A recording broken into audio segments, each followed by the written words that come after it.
Addition Talk series initiated by Islamic Cooperation Youth Forum, ICYF, since the beginning of this unprecedented COVID-19 pandemic. My name is Tuğba Ceren Çelki. I'm the Director of the Department of International Projects at ICYF. Today, I will be moderating the 11th session of Special Edition Talks. I am very delighted and deeply honored to welcome our esteemed guest, His Excellency Ambassador Munir Akram, 76th President of the Economic and Social Council of United Nations, ECOSOC. Welcome, Your Excellency. The aim of today's panel session is to address the future of multilateral cooperation in the post-COVID-19 era and the role of youth. The selection of this topic is made in light of the role of youth in building and leading effective transformation. Without further delay, I would like to introduce our distinguished guest of honor. Ambassador Munir Akram was elected 76th President of the ECOSOC on 23rd July 2020. He is currently the Ambassador and Permanent Representative of Pakistan to the United Nations in New York. Ambassador Akram assumed this position as a Permanent Representative of Pakistan to the United Nations with the rank of Ambassador Extraordinary and Plenipotentiary on November 1st, 2019. Previously, Ambassador Munir Akram served as Pakistan's Ambassador and Permanent Representative to the United Nations in New York for 6 years. He was also Ambassador and Permanent Representative to the United Nations in Geneva. Munir Akram was also Pakistan's Ambassador to the European Council, Belgium, and Luxembourg between 1988 and 1992. His other positions in various intergovernmental organizations include member of the United Secretary General's Advisory Board on Disarmament, Chairman of the World Trade Organization Trade Policy Review Body, President of the Conference on Disarmament, June 1996. Ambassador Akram joined the Foreign Service of Pakistan in 1967, holding various positions in the Foreign Ministry as Additional Foreign Secretary and Director General dealing with the United Nations. In recognition of his selfless service and outstanding performance in the field of diplomacy and foreign policy, he was conferred the award of Hilali Quaid Azam by the President of Pakistan.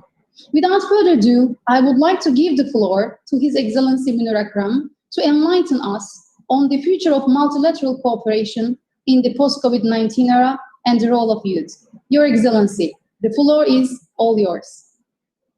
Thank you very much, Kuba, and I am very grateful to the Islamic Youth Forum for inviting me. Yours is an important organization. It is unique in the Islamic world. And I believe I should start by just saying that the Islamic world, as we all know, has for the past few centuries been marginalized in international politics and international economics. And as a result of that marginalization, we have become a side story in the conduct of international affairs at the multilateral as well as the bilateral level. We need to come back into the international mainstream, and the work of the youth organizations such as yours in the Islamic world is an essential element of bringing us back into this world, a world which is increasingly interdependent and interconnected, both economically, socially, and culturally, especially because of the digitalization of global affairs, whether these are economic, trade, investment, culture, and exchanges at every level. We have a world that is digitalized. But it is also a world that is unequal. Because to begin with, the economies of most of the Islamic countries are developing economies with low per capita incomes.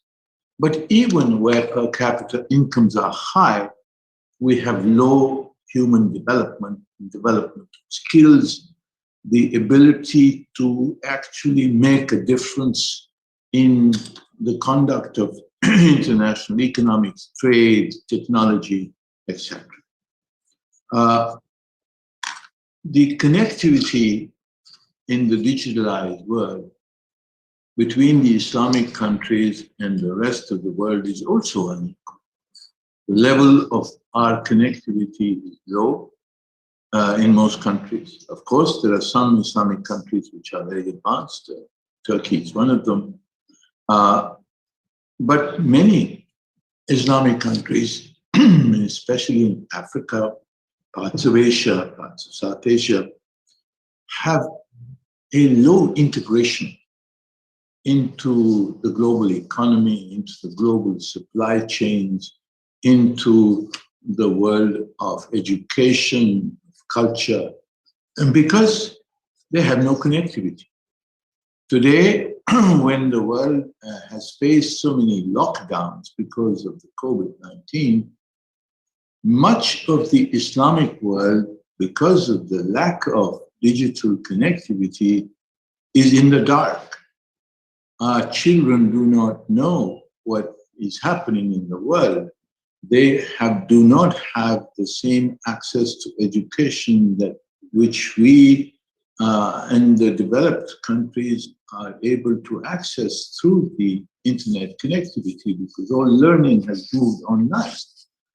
So today, we have a changed world, and it is in this world that the contribution of youth organizations is very important, because firstly, the future is yours. The future belongs to the youth, and the youth must have a role in shaping that future. Secondly, because young people have got new ideas of how to break out of the constraints under which the societies, the economies of developing countries, especially and including the Islamic countries, continue to operate. Our responses to our world today need to be innovative. They need to break the mold, and they need to be advanced in terms of the technological applications that we will apply. And that bold new approach that we need in the Islamic world can only come from the young people. The old people, like myself, have basically old ideas. We need young people to give us new ideas as to how we can advance the objectives and the aspirations of the Islamic world. Secondly, I think we all need to acknowledge that we are living today in an inflection point in history. We are on the cusp of what has been called the fourth industrial revolution. We are moving from the stage of mass production in industrial goods into the age of mass communication and mass development of products based on ideas, but also products that are produced in a highly decentralized and interdependent way in the world economy. So if the Islamic world is to be able to participate, and more importantly, to compete in this new world that is emerging, we have to apply different approaches, both to production, to the kind of interdependent supply chains which exist, so that we can produce goods and manufacture things in a way that is competitive, that is responsive to the needs of our markets and our people, and which is technologically advanced and therefore completely interconnected. Unless our economies can achieve this new paradigm of development in the fourth industrial age, we will not be able to compete and to emerge as equal, if not dominant players in the future.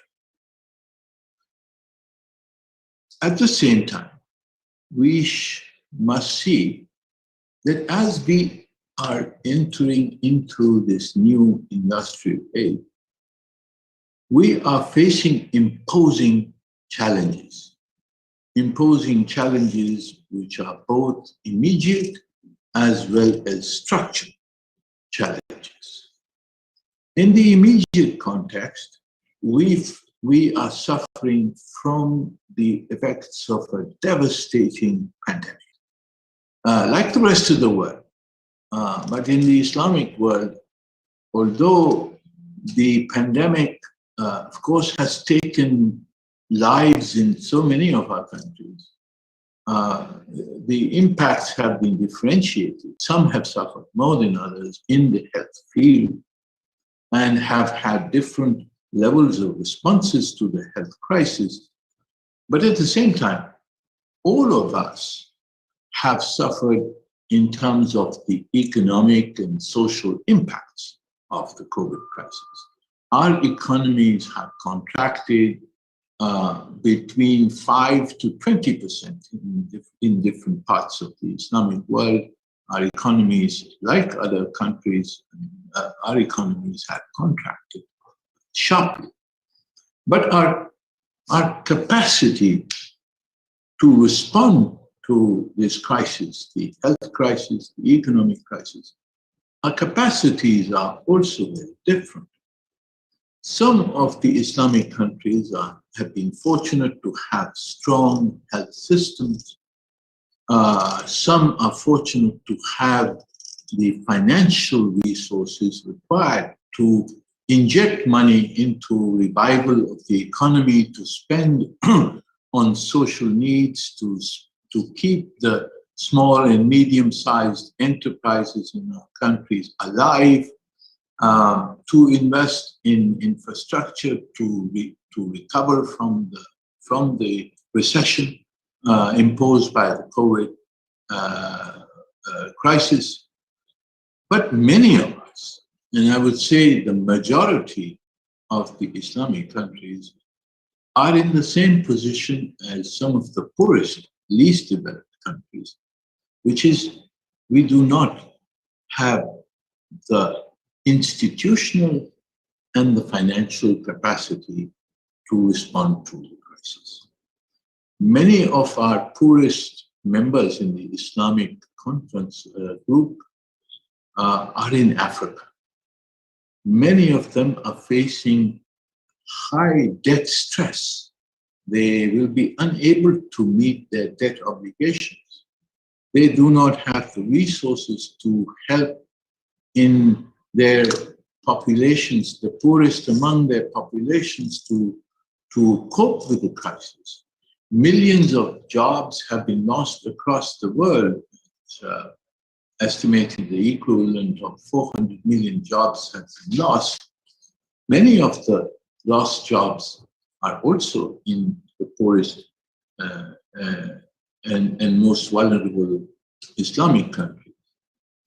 100 million people will be forced back into poverty. A large number of these people will be in the Islamic countries of South Asia and Africa.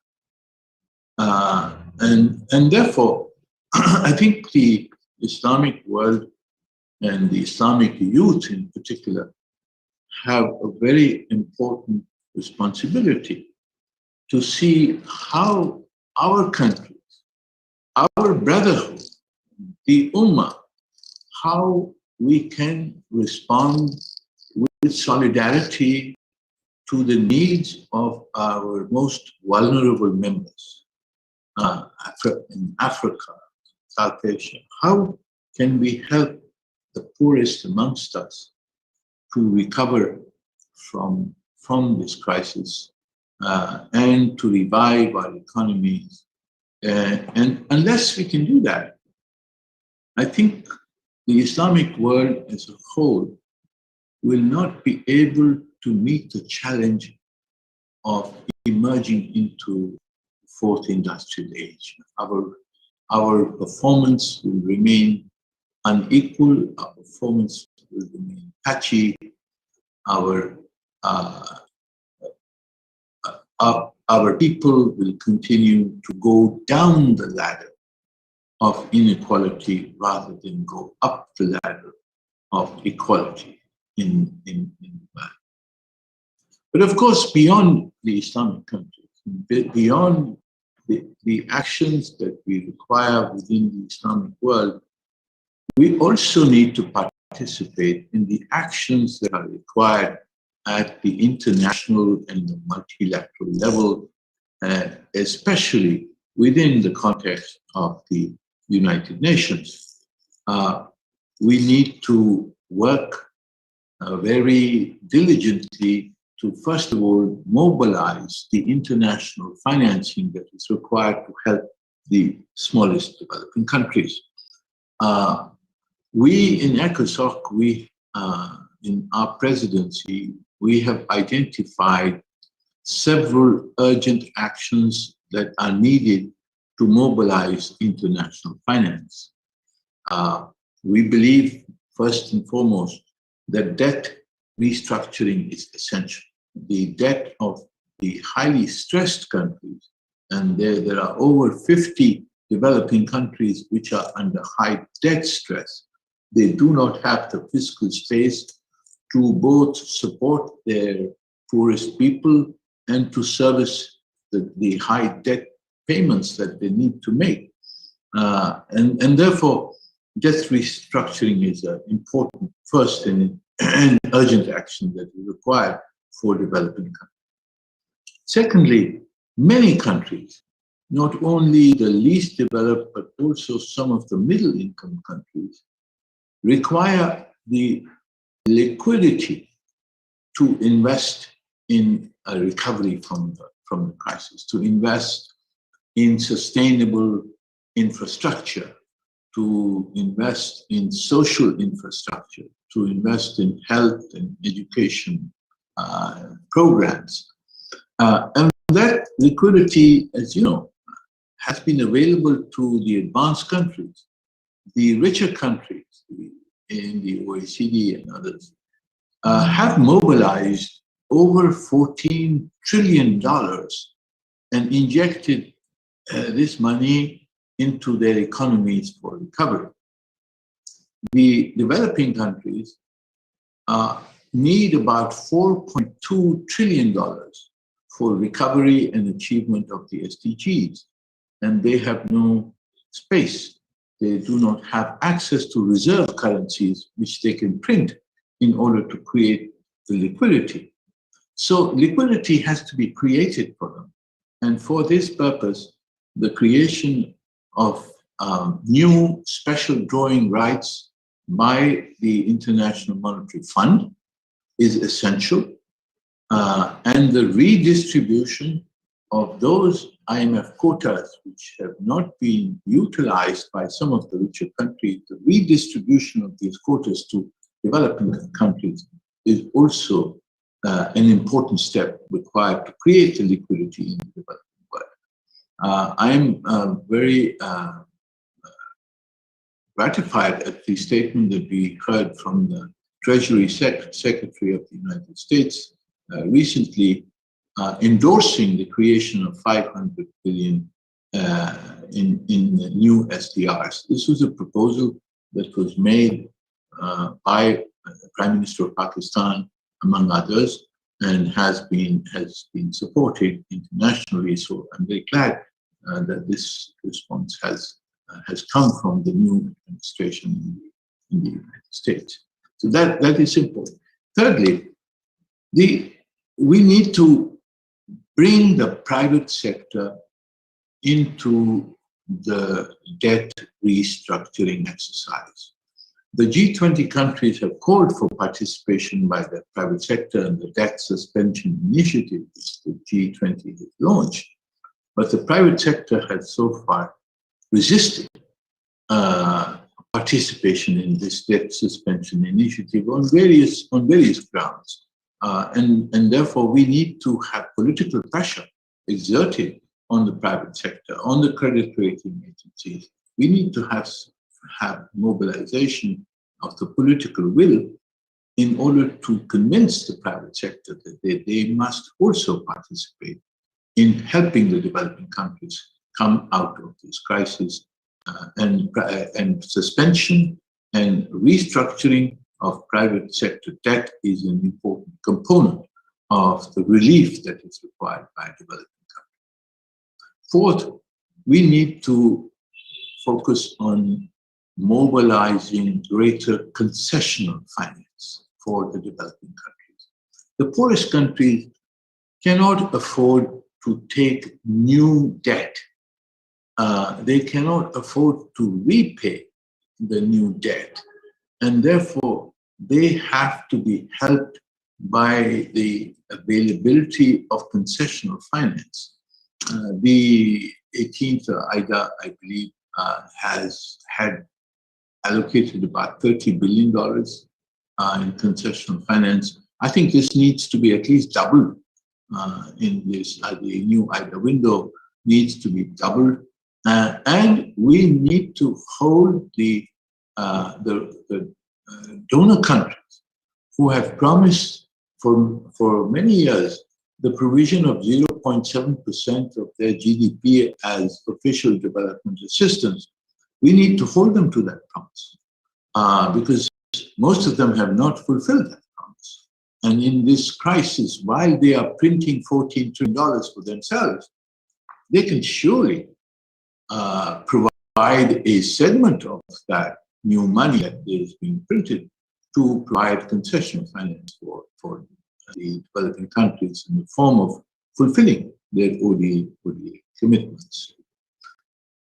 Fifth, we need to also ensure that the promises which have been made by the richer countries to achieve mobilization of $100 billion annually as climate finance.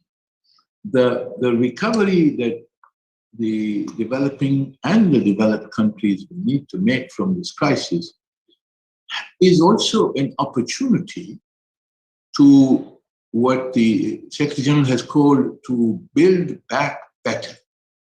And building back better means that when we are going to invest in the recovery, we should invest in sustainable recovery, to invest in projects that do not contribute to the further carbonization of the world, which contributes to achieving the 1.5 degree target that has been set by the Paris agreements.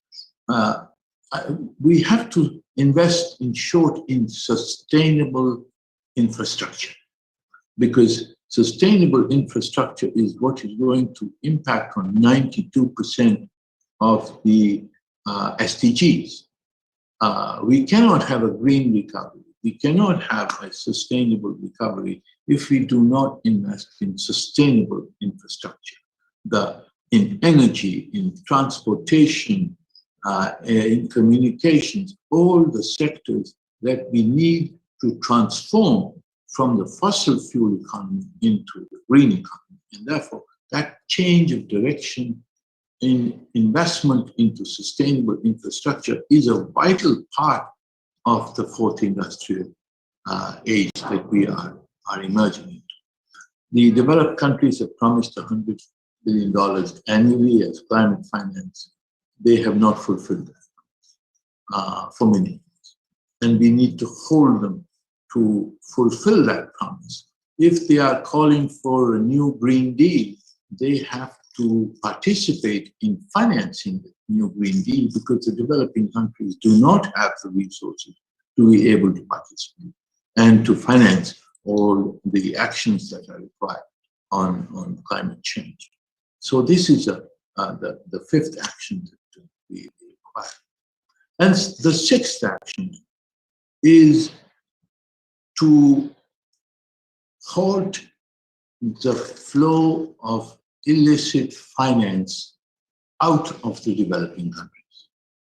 Every year, it is estimated that every year, trillions of dollars flow out of the poorer countries to havens in the richer countries, and some tax havens and financial havens in various parts of the world. We are losing this money to crime, to drug traffickers, but also to major corporations, which make money in the developing countries, but are taxed in some more favorable tax environments in the richer countries. They pay no tax to us and low tax to the richer countries. And that is how they accumulate the billions of dollars that they make in profits across the world. So we need to have concerted action to prevent such illicit financial flows out of the developing countries. There has been a recent panel which was set up by my predecessor and the previous president of the General Assembly, which constituted what is called the Financial Accountability, Transparency, and Integrity Panel. It's called the FACTI panel. The FACTI panel met for about a year, and they have come out with 14 recommendations for implementation by the international community to halt illicit financial flows. It is vital for the developing countries to push for the endorsement of these recommendations by the FACTI panel. And I must observe that a large portion of these illicit financial flows are from developing Islamic countries. And we should take note of that. And we should be in the forefront of mobilizing action on the recommendations of the FACTI panel in order to halt this bleeding of money from the developing countries to the richer countries. So these are 6 concrete financial actions that are required to be taken to respond to the COVID crisis, to achieve the SDGs, to promote the climate goals, and to enter into the fourth industrial age. And I think the developing countries, the Islamic countries in particular, and young people in the Islamic world like itself, that you should be in the forefront of trying to mobilize this financial requirement, which is so essential for our goals.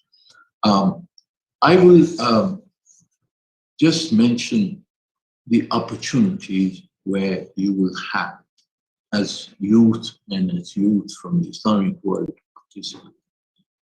Firstly, there is the Youth Forum, as you know.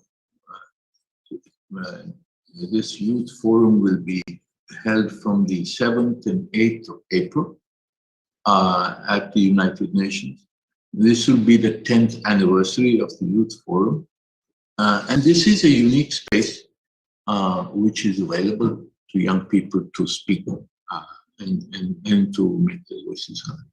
We will have also the Science and Technology Forum, where we can promote new and innovative solutions to the crises we are facing, the COVID crisis, the SDG challenge, the climate crisis.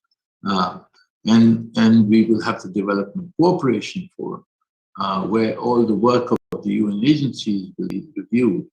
And finally, we will have the high-level political forum in July of this year, where all the actions taken on finance, the Financing for Development Forum, which will be meeting on the 12th to the 15th of April, and consider the 6 actions which I mentioned. So the Financing for Development Forum will follow the Youth Forum, followed by the Science and Technology Forum, followed by the high-level, followed by the Development Cooperation Forum, and finally the high-level political forum. These will all be opportunities for young people to make their voices heard. We will make the space in ECOSOC for the youth to be heard. You will have the opportunity to participate.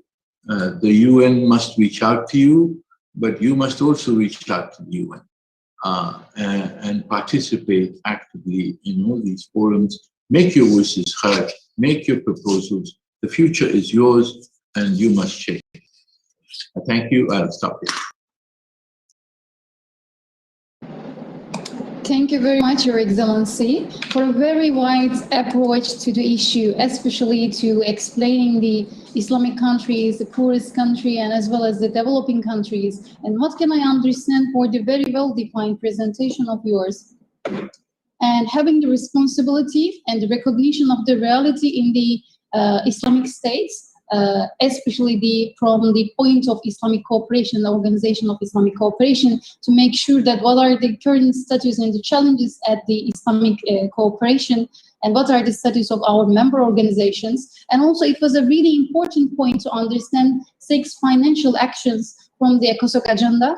And also as a ICYF, we are following up the ECOSOC Youth Forum, and the important priorities are going to be shared by the ECOSOC Youth Forum agenda that is going to be followed by us. And also very important responsibility given by you and highlighted by you as a Ummah, how we should take care of each other and how we can share. The most important thing, maybe now we are talking about the multilateral cooperation, but in the core of this cooperation, it is also important that how we are going to share the process of helping to each other when the vulnerable countries are already suffering than the other. So I would like to open, Your Excellency, with your permission, to Q&A session. There are many questions from our participants. We would like to spotlight some of those within your permission. Excellency, you already pointed out these issues in your presentation, but our participants would like to know, how can youth find innovative solutions to solve the economic problems that is bedeviling the OIC countries in the post-COVID-19 era? It's from Mr. Kemal, Nigeria. Thank you.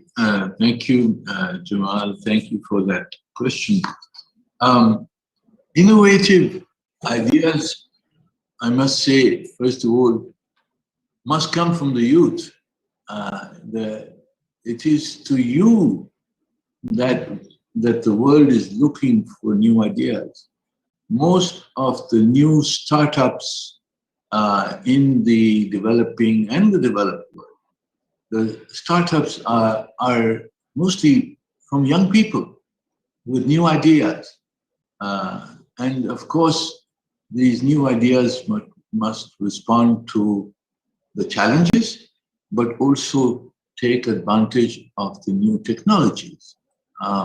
So in order to create the space, what the ECOSOC, what the UN, what multilateral institutions can do is to create the environment, to create the space in which new ideas can come forward and new ideas can be applied. So I would, for example, three of the things that I've been trying to promote to create this space for innovation.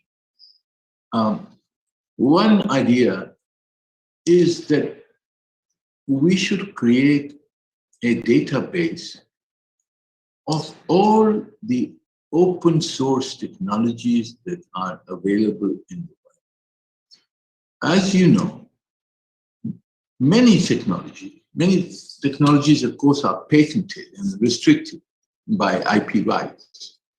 But there are a host of technologies that are available, that are open source or made open. They are either made open source by design in order to be applied widely, or where patents have expired.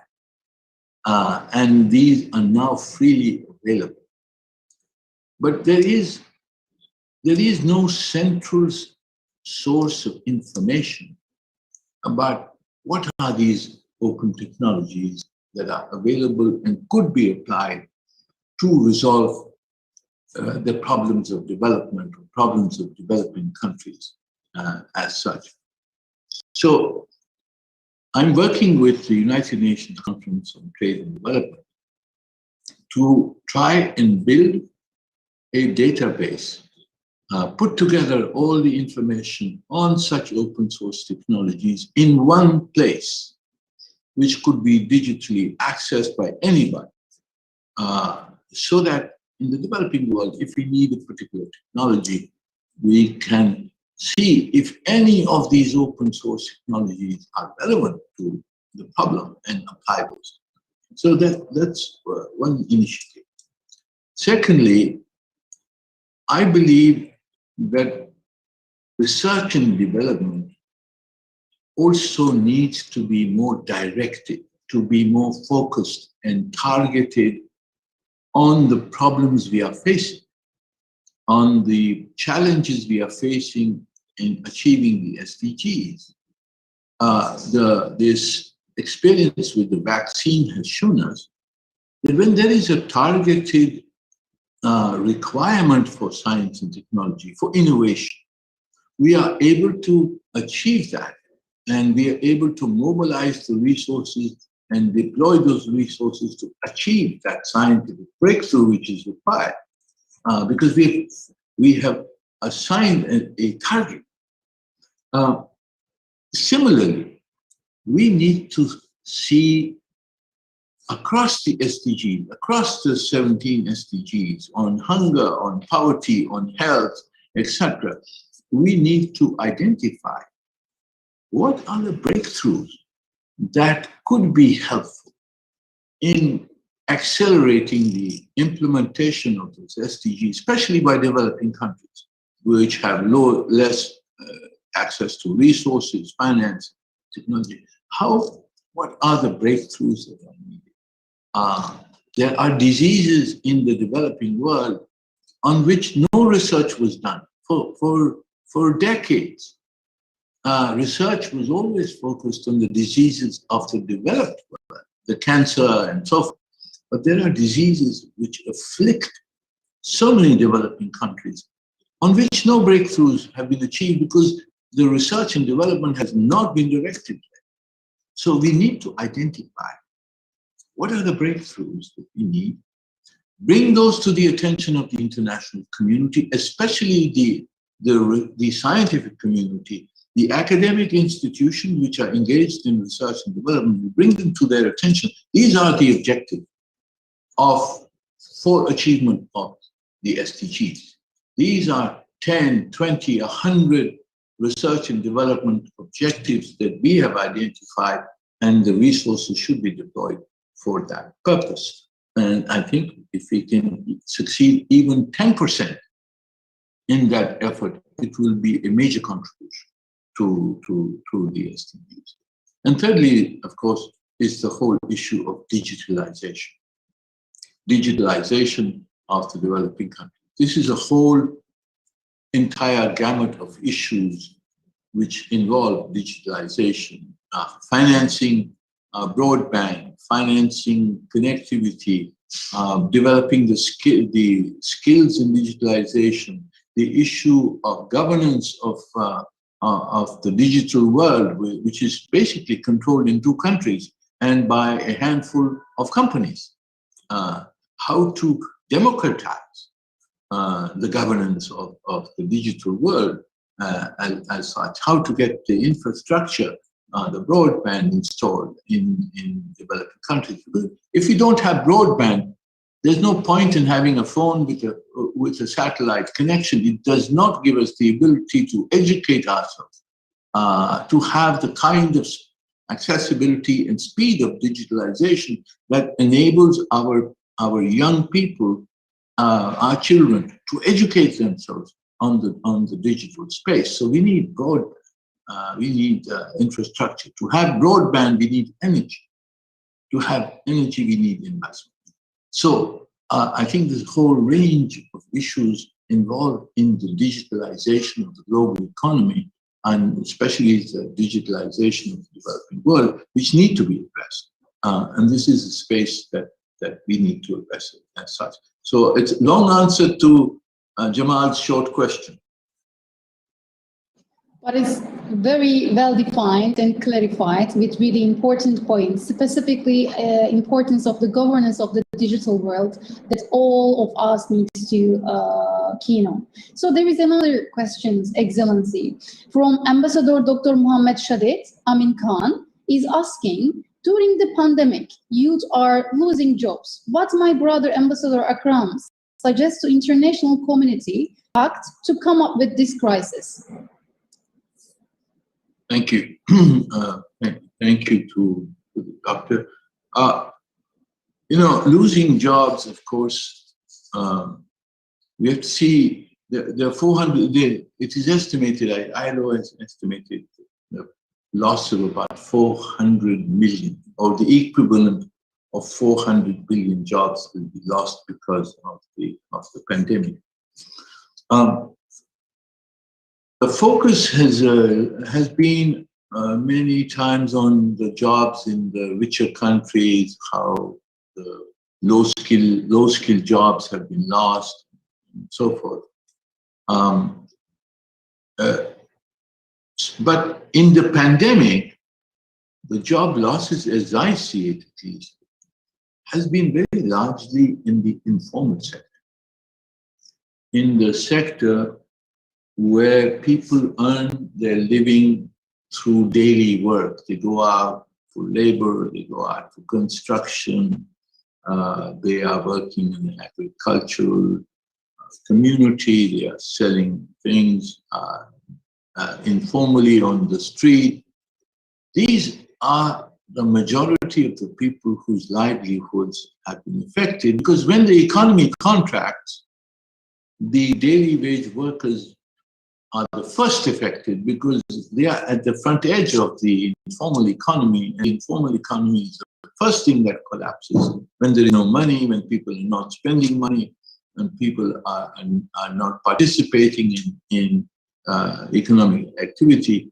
It's the daily wage earners and the small enterprises that are the first to be affected, and that's where the jobs, most of the jobs have been lost. So what the answer to that in the short term has to be a relief package. These are people who have to be provided direct cash support by their governments. And the economy has to be kept alive through cash injections into small and medium enterprises to finance activities such as agriculture, construction, etc., where the informal sector can be employed immediately. And this is the immediate relief that we require. But in the longer term, the creation of employment, especially in the developing countries, has to come from a structural transformation, has to come from skills development, from the investment in the high employment sectors such as agriculture and manufacturing, construction. These are sectors which are high employers. Oftentimes, we are led away into saying, well, the fastest growth in jobs is in the IT sector. But that is a distraction, because the real volume of jobs that are needed to be created is in the agriculture sector, in the manufacturing sector, in the industrial sector, the construction sector. That's where most of our people will be employed in the immediate future and for the long term. The IT jobs can help in providing the right objectives for investment in agriculture, in industry, manufacturing, etc., because we need to have the best possible solutions for where should we put our money in skills development, in human development, in health development, in these sectors.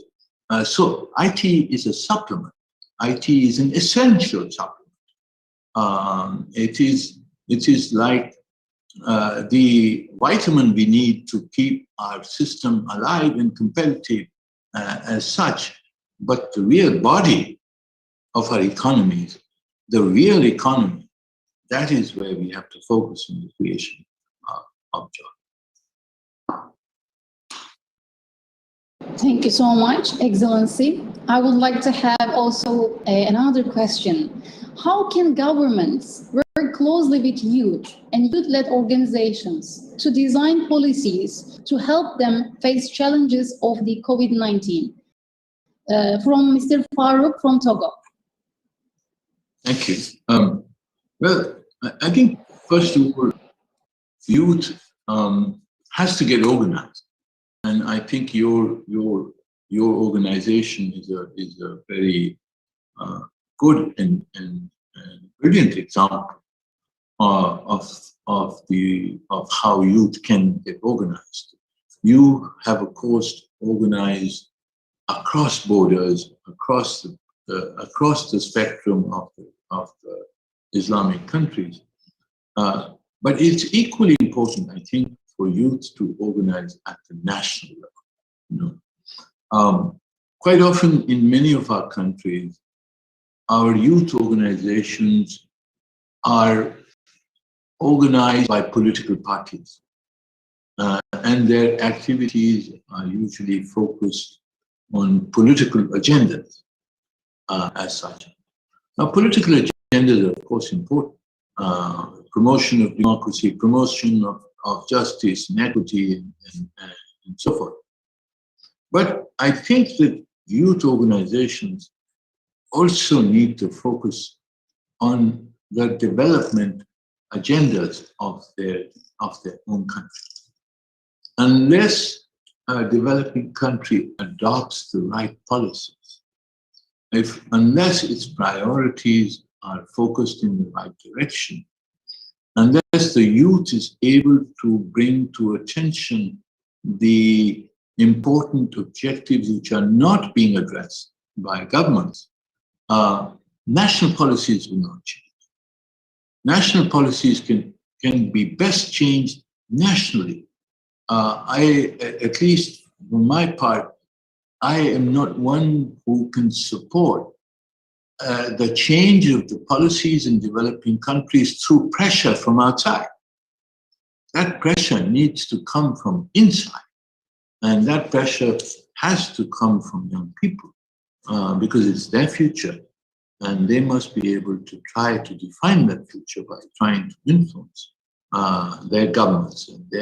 And this can be exercised through political groups, through political parties, through youth movements, youth mobilization, and of course, the whole IT space provides a good vehicle for young people, not only internationally, but also nationally, to be able to spread their message, to get their views heard by government ministers, by government leaders, and to try and change policies at the national level. Thank you, Excellency. And there is one more question, is also very important for us to understand. Excellency, how did the COVID pandemic affect multilateral cooperation? And how can we build a resilient relationship with stakeholders that can sustain such challenges? Thank you. Well, this is, of course, an important question at the United Nations. And of course, the most visible impact of the pandemic were, first of all, the border lockdowns, so that people were not able to cross borders. We were not able to meet in our usual conferences and meetings at the United Nations. Everyone was operating from their homes, if they could operate, because if they had the internet connection, so they could operate from their homes. So the multilateral, the United Nations at least, and the UN system was kept alive because it was able to connect online and to keep things going. And I think the United Nations system performed quite well in the COVID crisis as such. But the fact of the matter is that until people are able to actually interact with each other, until cooperation is able to get to people physically, it is, meeting with each other is not sufficient. It is, the United Nations has to be able to deliver on its decisions, on its cooperation, on its assistance to where it's needed. And that, of course, has been affected. There have been a lot of safety and security concerns in United Nations peacekeeping operations, or United Nations humanitarian assistance operations. But I think on the whole, despite the border closures, despite the limitations in physical interaction, the United Nations system at the functional level, in terms of humanitarian assistance, in terms of peacekeeping assistance, I think it has functioned well so far. But obviously, the inability to interact physically, or at least the limitations on the ability to interact physically, has toned down. And of course, one of the manifestations is, that major conferences have been postponed, major decisions have been postponed at the multilateral level. So inevitably, that will impact on international cooperation, on multilateral cooperation going forward. But under the circumstances, I would say the United Nations system, multilateral cooperation, have survived, and have survived with some degree of resilience. Thank you very much, Your Excellency. Actually, this session is like making me to think like a very important demand for the IT world. Like, I do hope that we can create such kind of a live library that we can have really important leaders and the opinion leaders that young people can time to time to visit and ask their direct questions to such kind of digital libraries, even they are live, even they are not live, because books are helping us to understand, but this important atmosphere is giving us different opportunity. The information that you enlightened and enriched today was really unique. We would like to ask more questions. However, we know that you have a limited time. I would like to, on behalf of ICYF President and the General Secretariat of ICYF, we express our gratitude to His Excellency Munir Akram for sacrificing his valuable time to enrich today's discussion which allowed young people all around the world to grasp the role of youth in a very demanding feature, in addition to the need for their constructive and ambitious involvement at every level. We hope to see you, Your Excellency, again very soon. I cannot finish my remarks without reiterating my deep gratitude to all participants this evening, and also the staff of ICYF, whose commitment and dedication made this event a success. Having come to the end of our program, please allow me, Your Excellency, ladies and gentlemen, to inform you that the Islamic Cooperation Youth Forum is an affiliated international organization to OIC, mandated to empower youth in OIC member states and provide them with a platform to express themselves. Given the current situation, ICYF has focused its activities on a virtual platform. There are more upcoming programs that might interest you. Happy evening, stay safe and healthy, Your Excellency. Assalamu alaikum wa rahmatullahi wa barakatuh.